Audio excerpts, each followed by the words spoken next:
أهلا أهلا. معايا سامر الصح. وأنا إيهاب البدري.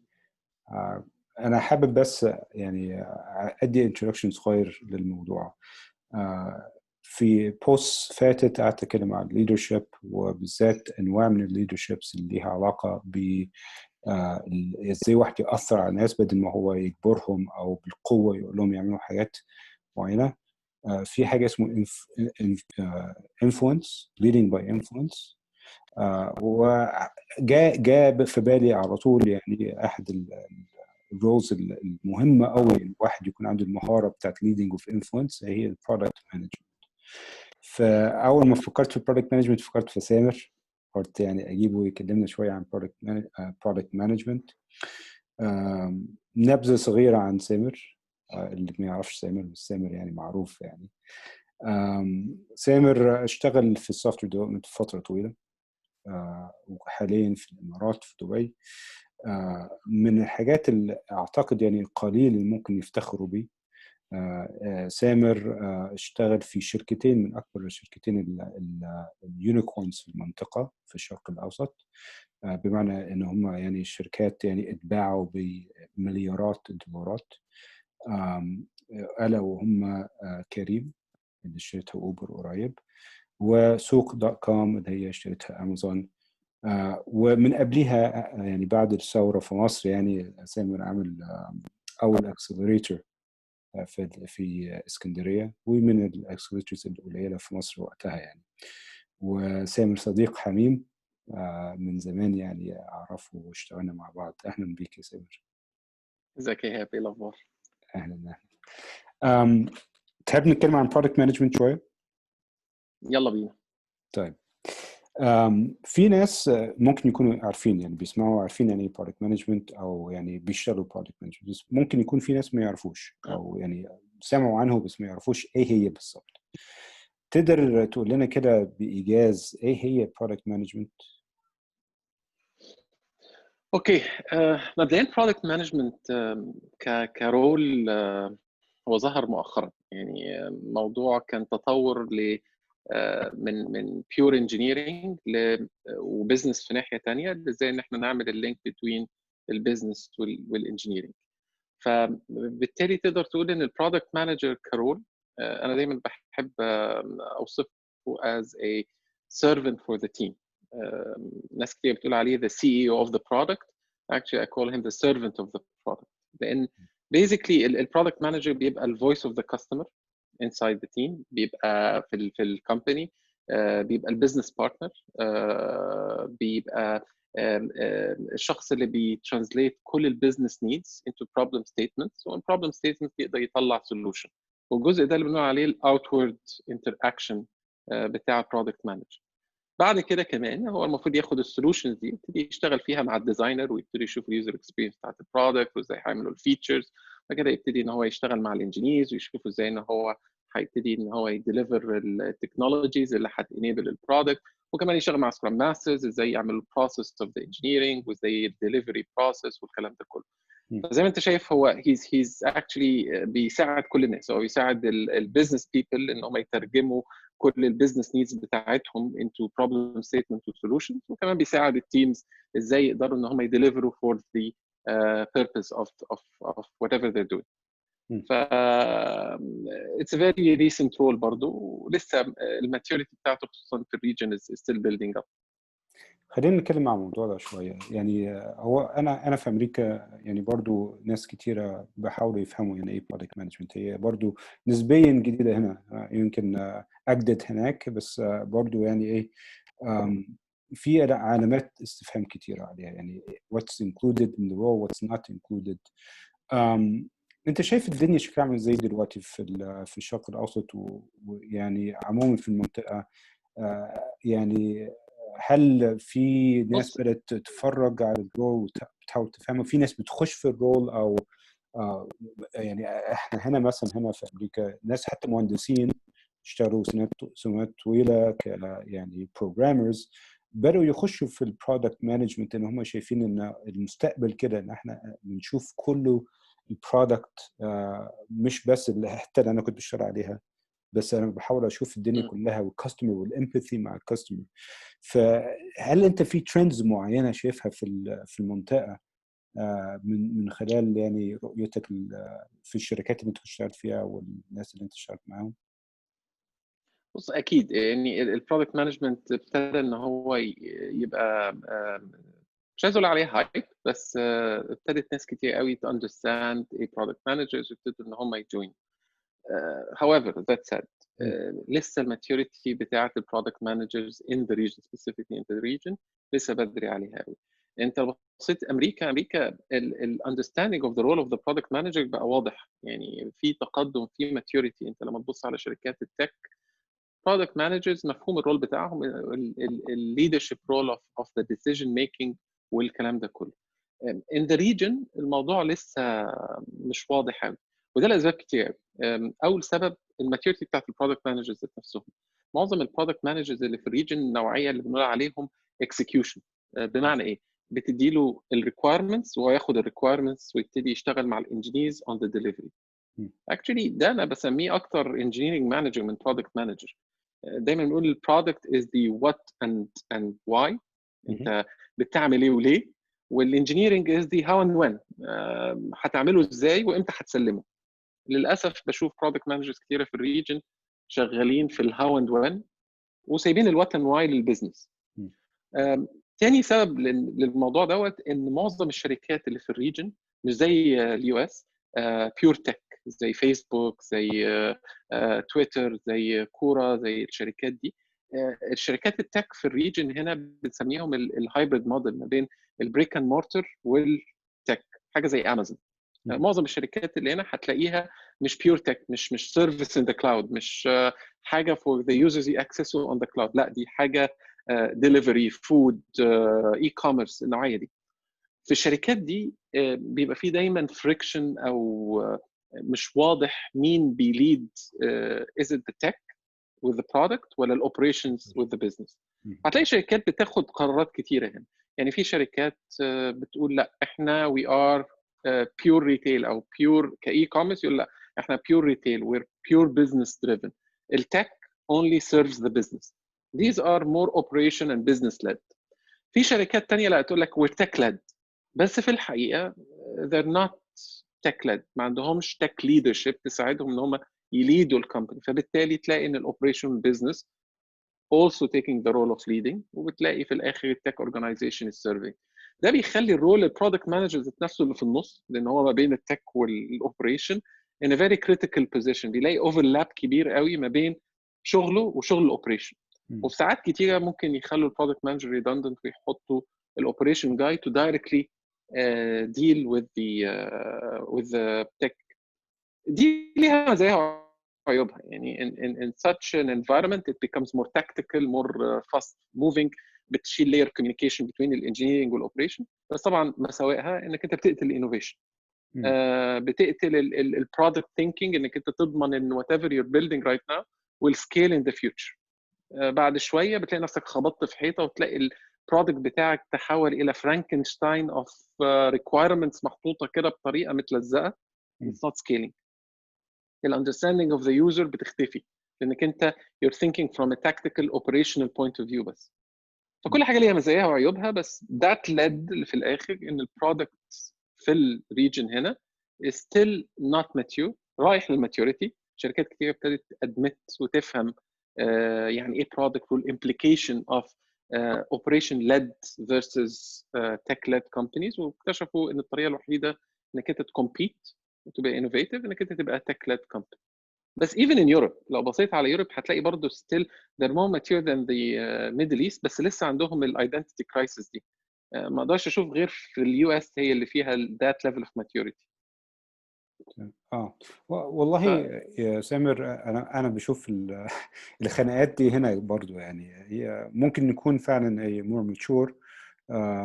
يعني نشوف مثلا شركات زي فيسبوك عندهم ترايمفرنت بيليد التيم، وواحد من الترايمفرنت بيبقى برودكت مانجر، يعني معروف يعني they have a responsibility in leading the team زي ما انت قلت من ناحيه الواي and what are we building يعني. بس برضو كتير جدا تشوف ان الاوبريشنز بيضغطوا على التيم، بيقولوا احنا محتاجين كذا محتاجين كذا. شغله البرودكت مانجر بقى ان هو يعمل شويه ايه، يعني filtering واورجنايزيشن what's the best يعني to be done given يعني ال restrictions الموجوده سواء كانت في البيزنس او كانت on the engineering side يعني. بس زي ايهاب انا شايف دي ماتيوريتي اكشلي، ان الاوبريشن بيضغطوا ده بيدي برضه السنس اوف ايرجنسي.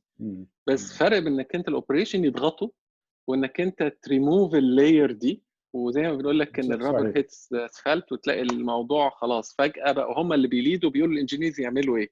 فبالتالي ما بقاش في البوش باك.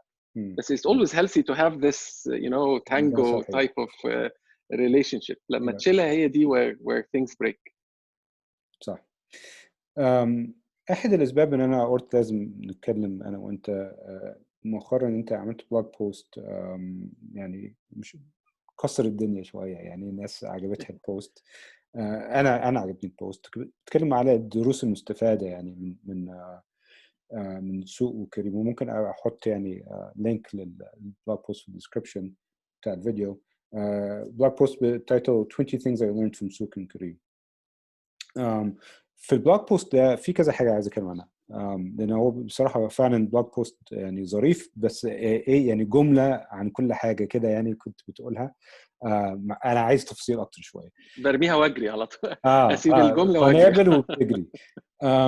يعني مثلا احد الحاجات اللي هي صعبه عموما، بس البرودكت مانجر برضو مش سهله، ازاي ان انت يعني تتاكد ان انت فعلا بتحل مشكله بدل ما انت بتبني فيتشر او ميزه مجرد بس عشان انت فاكر ان هي فكره حلوه، او حد قال لك على فكره فقلت طب ما تيجي نبنيها. ازاي تفاليديت، ازاي تتاكد ان دي فعلا بتحل مشكله ما. فانت بتقول في البلوج بوست ان مهم قوي ان واحد يتاكد ان هو فعلا بيحل مشكله. ازاي يعني؟ ممكن تدينا كده شويه يعني تكنيكس او يعني اكزامبلز، امثله على ازاي انت عملت كده في سوق او كريم؟ تمام. بص الموضوع دوت برضو برودكت مانجرز وناس كتير في التك هيريليت ليها، ان ال what we call feature factory، انك انت فجأة بتتحول الى تيم عمال يطلع في فيتشرز، والفيتشرز دي جايه from top. فانت الليدرشيب طلعوا بكره عايزين يعملوا الفيتشر ايه، اعملوا لنا لويالتي، اعملوا لنا بكره لا عايزين بقى ان اليوزر لما يدخل في الساين اب بروسيس لا لازم تحط لنا مثلا في الستيب اكس مانداتوري فيلد عشان عايزين نكولكت الانفورميشن. من فابتدت حقهم يطلبوا حاجات يبقى صح؟ مجرد exactly. بس المشكله في حاجه ان we're not there to deliver features, we're there to solve problems. وطول ما انت مش عارف الفيتشر دي فايدتها ايه او what problem it solves، في النهايه هتلاقي نفسك عمال تطلع features وتسليبريت الفيتشر دي وانت مش عارف اصلا did it succeed or not، لان انت مش عارف اصلا انت عملتها ليه. ولو حتى الليدر كان عارف في دماغه السبب، الموضوع ده بيديسولف وبيختفي when it reaches to the team، لانها بتوصل له في صوره فيتشر عايزها، فالتيم مش فاهم ايه اللي ورا الفيتشر دي اتعمل مطلوبه ليه، كان في دماغ الليدر ايه او السي او او ايفر طلبها علشان عايز يمشي. فبالتالي هم بيسلموا الفيتشر زي ما هم متصورينها، which ممكن تطلع مختلفه خالص عن التصور، او في النهايه ممكن كان يبقى في حل ابسط بكتير قوي عند الانجينيرنج تيم او البرودكت تيم كان ممكن يحلوا بيها الفكره اللي عند الليدر. وحدي اكزامبل كلاسيكال قوي كنا دايما بنختاره في كريم. كان عندنا مشكله دايما ان الكابتنز عايزين يريتوا الكاستمر، يعني بعد ما تخلص التريب الكابتن يعني عايز يعمل ريتنج زي ما الكاستمر بيريت الكابتن، وكانت دي نمبر 1 ريكوست فروم ذا كابتنز. فجالنا الطلب implement كابتن ريت كاستمرز. احنا في النقطه دي طب ليه يعني هم عايزينها ليه؟ هل سالتوا الكابتنز هم عايزينها ليه؟ قال لك علشان احنا we need to be fair واحنا عايزين الفيتشر دي. Guys, did you really ask the captains what they want؟ قلنا لا بصوا يعني احنا we did focus groups معاهم وقعدنا معاهم. Actually these were the operations team ما كانوش product team. And we got the push. زي انت بتقول كده, this feature needs to be done, it's a small feature, give it to the captains عشان نعلي السنتمنت ونعمل كل حاجه. ف we humored them and we delivered the feature. But while we're delivering the feature, we started putting events and we're putting some kind of analytics to measure شويه حاجات to make us understand more البيهيفير او ايه الرياكشن بتاع الكابتنز towards الكلام. And the findings were really يعني interesting. The first thing, the captains always gave 5 stars to all their customers. rarely they gave يعني 4 بس النورم اما they give 5. Second, they hated it. They hated the feature. Third, ان هم ابتدوا كمان يبقوا نيجاتيف, ان هم ابتدوا يشتكوا من الفيتشر, يقولوا انتوا بتضحكوا علينا واديتوا لنا طريقه بس نعمل بيها ريتنج to the customers. And that was like a surprise to us. يعني امال انتوا طالبينها. When you start asked انتوا بتدوا 5 stars ليه؟ قال لك علشان I'm afraid ان انا لو اديته 1 you block him وبكده انا خسرت my bread and butter. This user if he goes away you never come back. هم اذكياء, هم عارفين ان الكاستمر ده هو لقمه عيشهم. مشكلتهم في الحقيقه كانت ايه؟ مشكلتهم ان لما تحصل مشكله they wanted to be able to signal in out of fairness خدوا بالكم this customer did 1 2 3. And when we started to dig deeper and deeper and understand, طلبهم كان بسيط. انا عايزكم تدوني الكاستمرز اللي هم احسن كاستمرز, اللي هم الكاستمر المحترم, الكاستمر النظيف, الكاستمر اللي يتعامل معايا ما يشربش سجاره في العربيه بتاعتي, ما يوسخهاش, ما يتعاملش عايز الكاستمرز الكويسين. And that was the problem statement. It wasn't that they wanted ان هم يريتوا, they wanted to make sure ان كريم actually الحل كان حاجه ثانيه.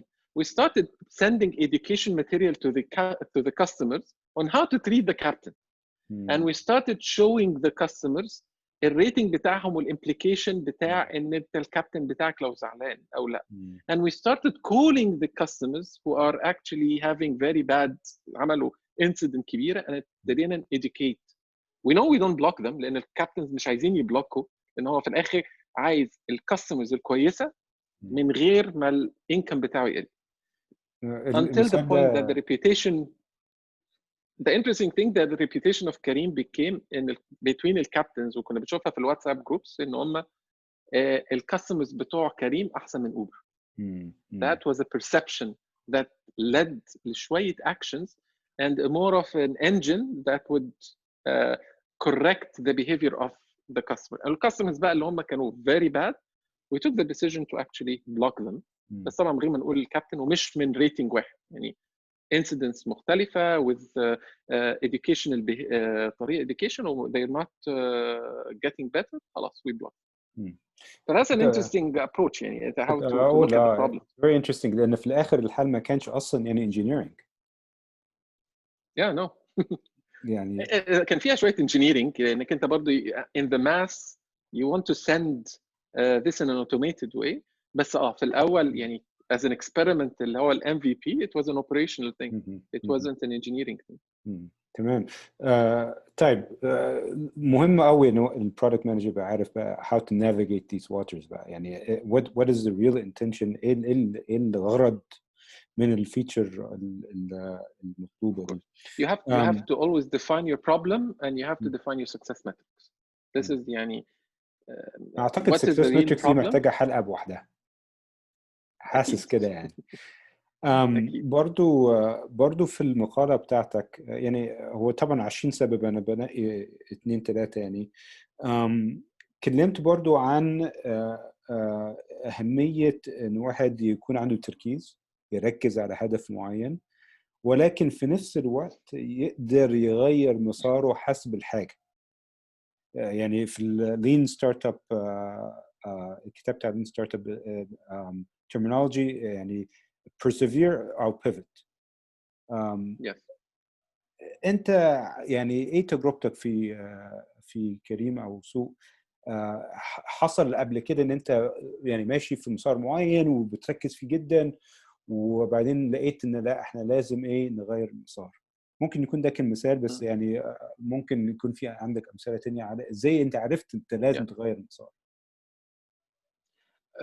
هو قبل المثال في دايما ال reason of this is what خصوصا this line item في ال 20 points. حدي analogy دايما بديها، موضوع الشركات نوعين، يا اما ارانب يا اما فيله. ارنب انت لسه صغير، you pivot you move fast، لما بتكبر بتبقى فيل، بتاخد الانيرشيا بتاعتك وبتجري بتكسر كل حاجه قدامك وتروح للتارجت بتاعك. اخطر حاجه الشركه لما تبقى ارنب فاكر نفسه فيل، هو ماشي بالراحه وفاكر نفسه ان هو كبير وهو صغير، يجي حد يقوم خطفه على طول. او فيل فاكر نفسه ارنب، تخيل كده فيل كبير عمال يتنطط في كل حته ويكسر كل حاجه حواليه وما راحش في حته. فايتس فيري امبورتنت ان انت تعرف حجمك قد ايه، وبالتالي تفهم البيفت عامل ازاي. لانك انت لو انت صغير when you don't pivot fast you will die، ولو انت كبير وهتقعد تبيفت fast you will die برضه. فلكل مقام مقال ولكل سكيل للبيفت ستراتيجيز بتاعته. بس هندي اكزامبل مثلا، لان التو اكزامبلز في سوق كريم ار مور لارج سكيل، بس هناخد مثال actually الارنب. one example of the startups بتاع التحرير سكوير and it was a marketplace for housewives ان هم يسل online in a more efficient way than Facebook.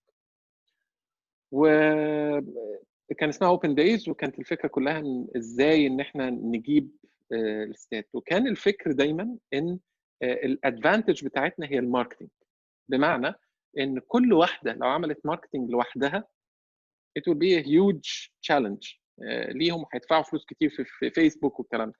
بس احنا لو جمعناهم كلهم وعملنا الماركتنج on their behalf هنقدر ان احنا نوبتمايز ونجيب ترافيك كتير ل one place where we can distribute it between them.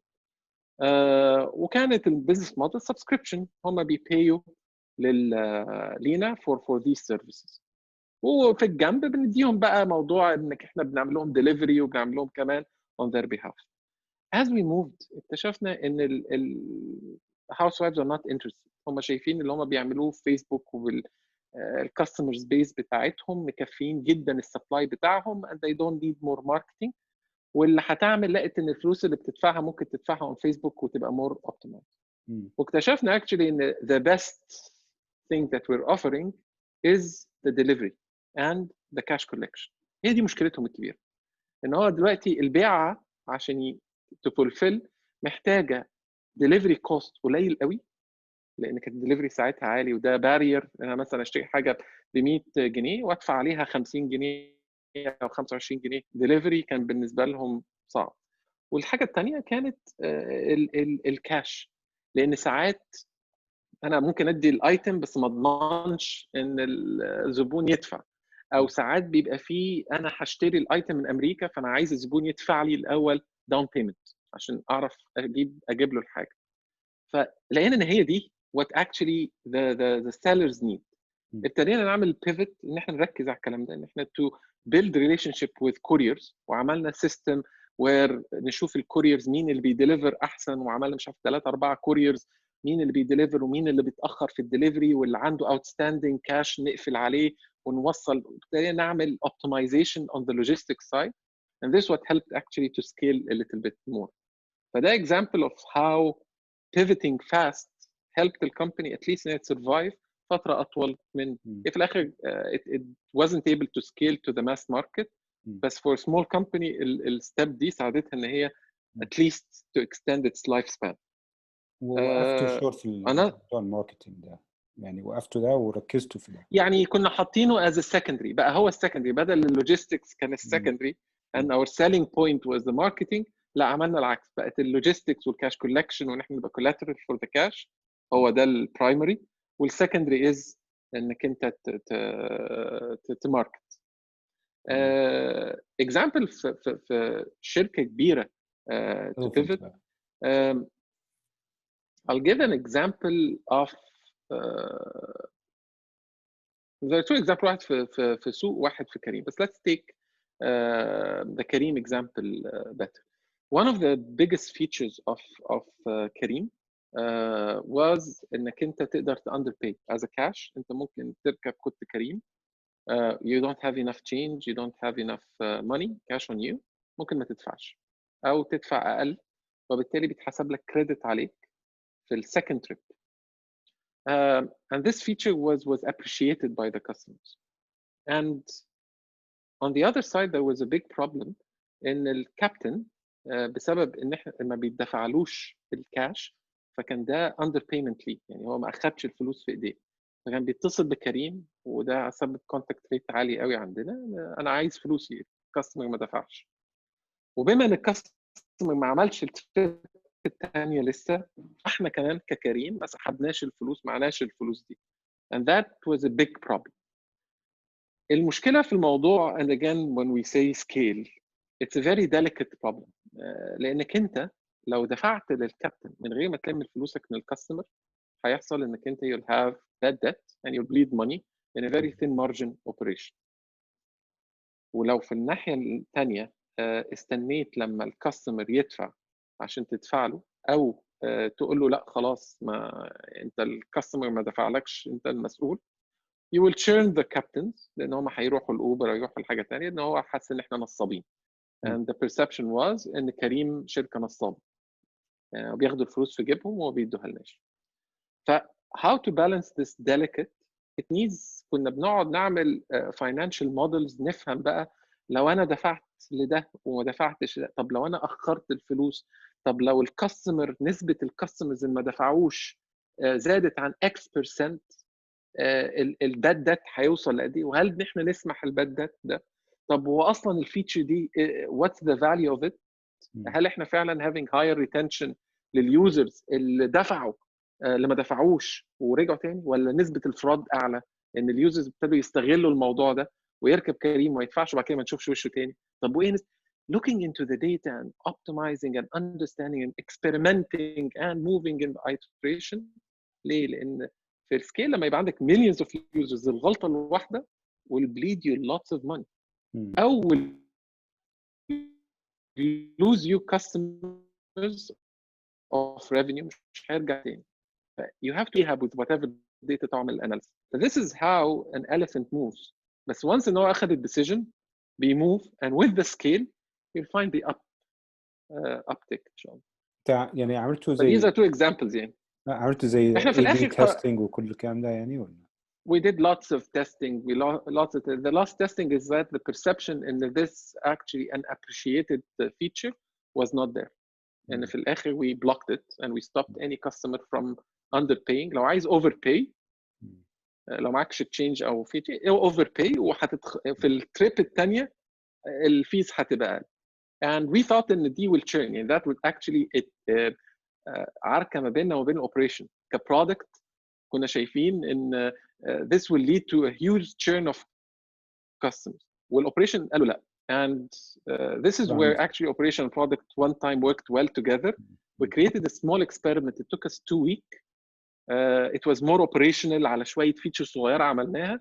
It went out and the experiment surprisingly saved us a lot of bad debt. الcontact rate ما طلعش والchurn ما تأثرش. الretention ما تأثرش. فبالتالي it was a very clear where operation were wrong, product were operation were right, product were wrong. But that's the work of a product. You should enable others to experiment their ideas as long as the problem definition is clear, success metrics is clear. وهنا اللي كنا بنقول عليها لو اي حد عايز بقى يدينا افكار او push features they should be enabled. As a product manager you create a platform where they experiment all the ideas and let the best idea win. تمام. انت زودت الفكره اكتر في مخي ان لازم نعمل حلقه على الميتريكس والميجرنج والداتا والكلام ده.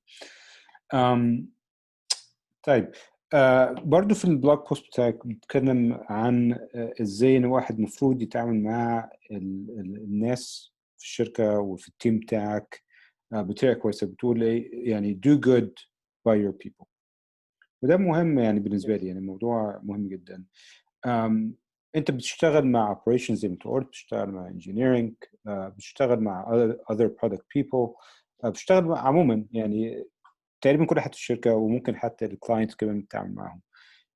انت ايه تعريفك بان انت do good by your people؟ يعني ايه؟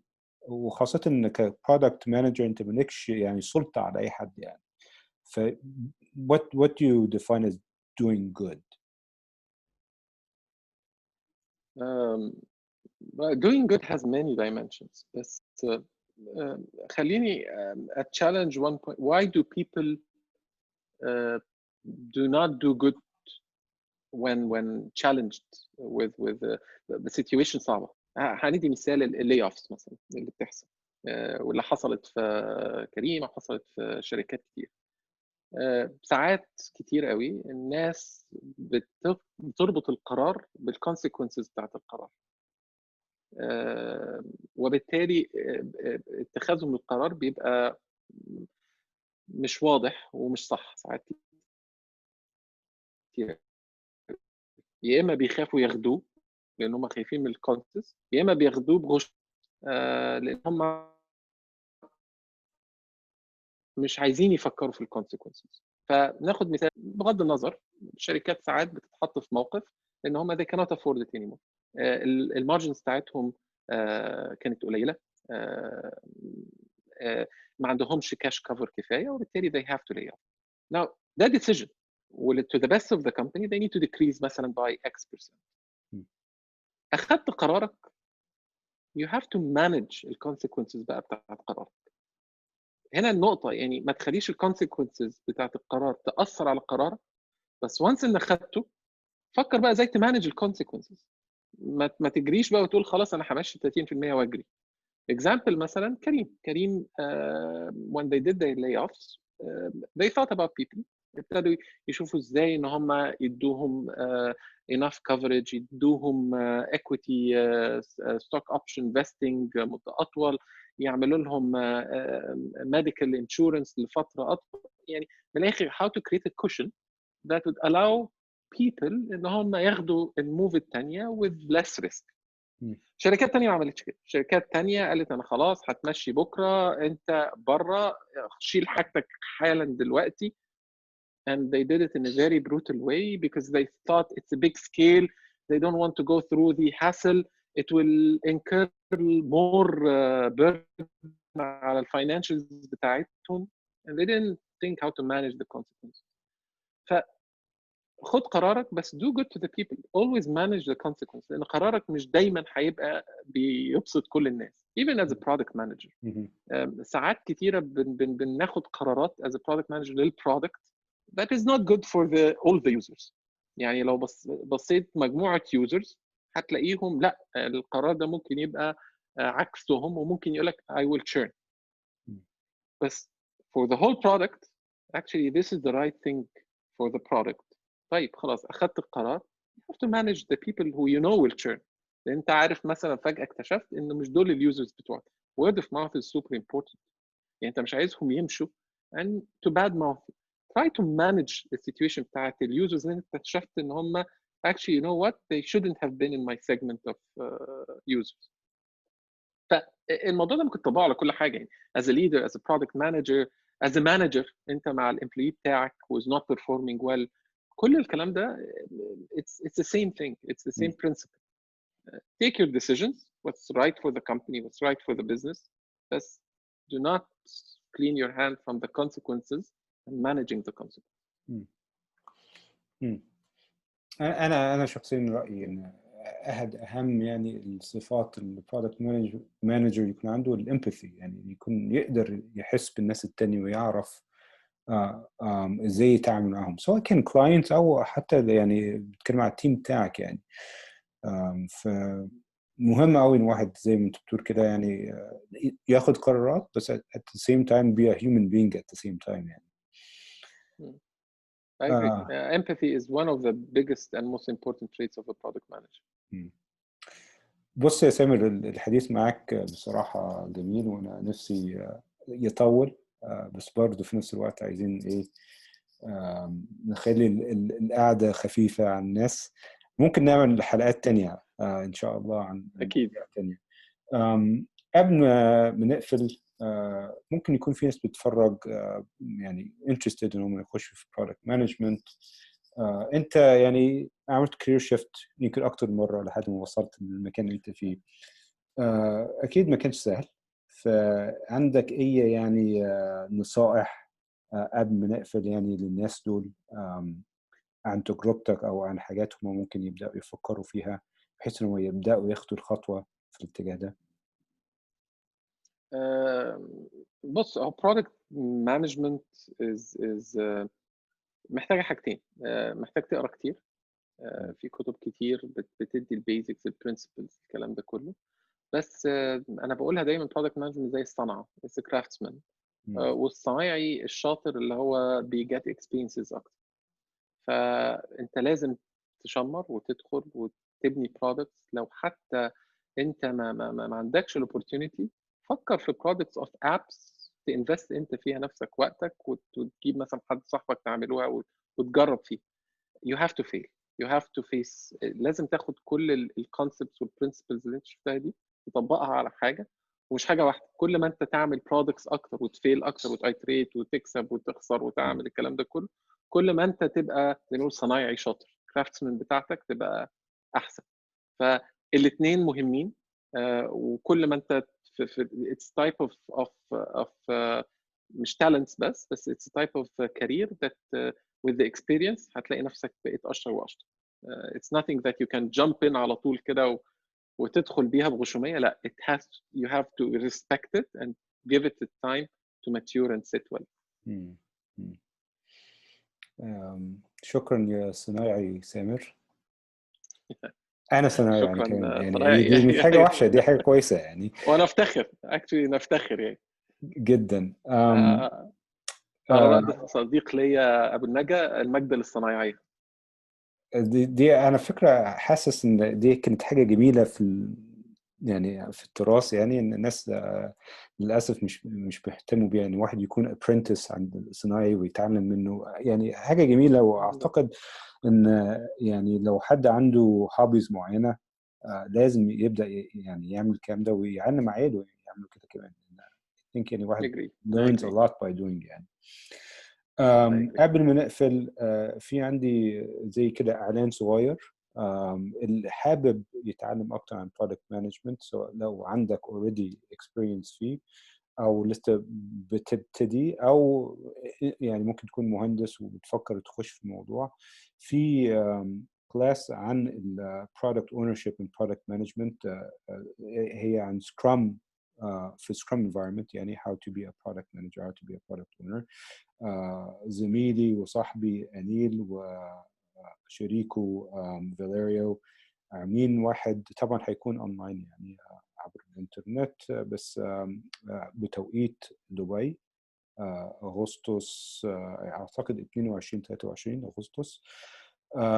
الظريف في الكورس ده ان هو مش بتتعلم بس، يعني مش هم ما عندهمش سلايدز خالص، مفيش باوربوينت، مفيش اي حاجه. انت بتقعد بتعمل حاجات، بتتعلم بالتجربه. ده اللي انا كنت لسه بقوله، مهم جدا. فهو 100% interactive. اللي عنده يعني مهتم ان هو يتعلم اكتر، حط برضو الرابط في الديسكربشن، يعني take a look لو if you're interested. انا مش مستفاد خالص من الموضوع ده لو انتوا عايزين تتعلموا. شكرا تاني يا سامر، وان شاء الله نشوفك شكرا يا هاب. looking forward. مع السلامه. سلام.